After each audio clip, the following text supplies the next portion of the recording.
সুড়ঙ্গের সময় আমরা যখন আসলে ৫ জনকে অ্যারেস্ট করেছিলাম, তারপরে তারা তো জেলে চলে গিয়েছিল। ৫ জন ছেলে অ্যারেস্ট হয়েছিল, এর মধ্যে ২ জন পাইরেসি করেছিল আর বাকিরা শেয়ার দিয়েছিল আসলে। তারপরে তাদের মা বাবা আমাদের কাছে আসে, আমাদের অফিসে আসে, শাকিল ভাইয়ের সাথে দেখা করে যে আমাদের ছেলেরা ভুল করে ফেলছে।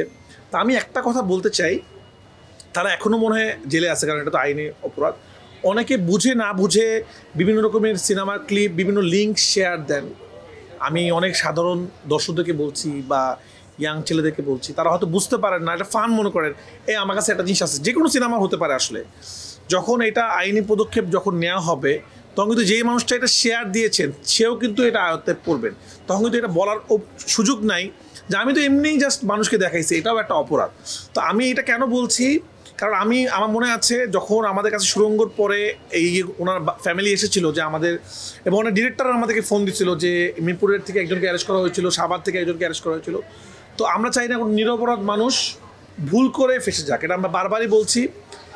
আপনারা পেজে মানে ফিল্মে কিছু আপলোড করবেন না, আপনার পেজে কোনো লিঙ্ক আপলোড করবেন না, এটা দণ্ডনীয় অপরাধ। এখানে সাবধানে থাকবেন।